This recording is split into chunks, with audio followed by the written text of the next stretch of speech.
Welcome back. Today we're diving into a really big question. How do you responsibly manage AI when your company's success really depends on the trust of everyone it impacts? We're going to look at the essential frameworks for making that happen. All right, before we jump in, just a quick but important heads up. This is part 5 of a 10-part series, and it's a brief overview of a much larger research report by Virtualization Options LLC. So as you can probably guess, what we talk about here is just a fraction of what's in the full report. Also, this is not legal advice, and it doesn't come with any warranty, either expressed or implied. Okay, let's get to it. So let's start with the big one, the central challenge. When an algorithm, a piece of software makes a huge decision for a business, maybe it's approving a loan or figuring out a supply chain route or even helping decide who to hire. Who's actually responsible for that outcome? That's the accountability puzzle we have to solve. To even begin to answer that, we have to recognize that AI's influence goes way, way beyond the code itself. Its decisions have real-world impacts that can ripple out and affect a ton of people in very real, tangible ways. So who are we talking about here? Well, first up, you've got employees. Their jobs might be changed, maybe even replaced by AI. Then, of course, there are the customers, whose entire experience with a company is now being shaped by these algorithms. And you can't forget about the wider communities, which might have to deal with the environmental or social side effects of these AI-driven decisions. Any responsible governance plan has to think about all of them. Okay, so how do you even start to manage all of this? The foundation, the starting point, is to build what you can think of as an ethical steering committee. This is a dedicated team with people from all over the company, designed specifically to guide AI projects responsibly right from the get-go. And a cross-functional AI governance committee, well, it's not just another IT group. It's a formal body, and the key here is that it brings together experts from all corners of the business. Their job is to look at AI from every single angle. Is it technically sound? Is it legal? Is it ethical? And most importantly, how does it affect our stakeholders? So who gets a seat at this table? It's got to be a mix of crucial perspectives.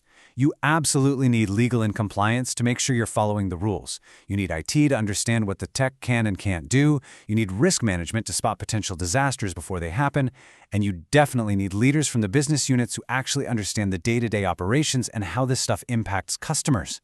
Having this kind of diversity, it's just non-negotiable for real oversight. Getting the right people in the room is step 1.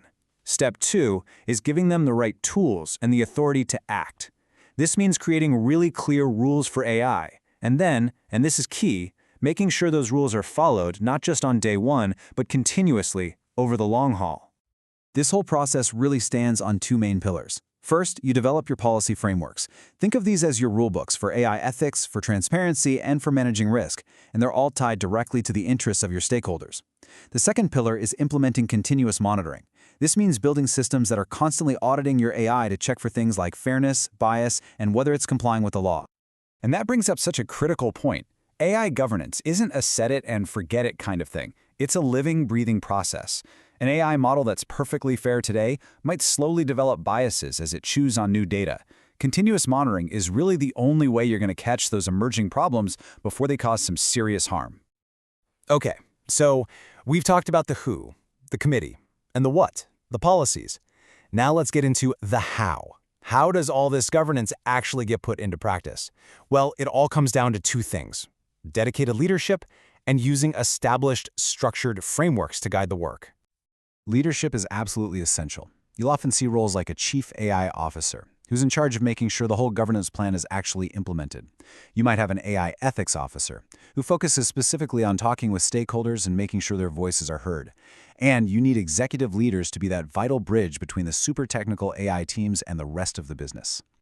Now, the good news here is that companies don't have to invent all of this from scratch. There are proven, internationally recognized frameworks they can use. You've got things like the NIST AI Risk Management Framework, global ISO standards, or the FAIR model for analyzing risk. These are like structured roadmaps that can guide companies on how to do this responsibly.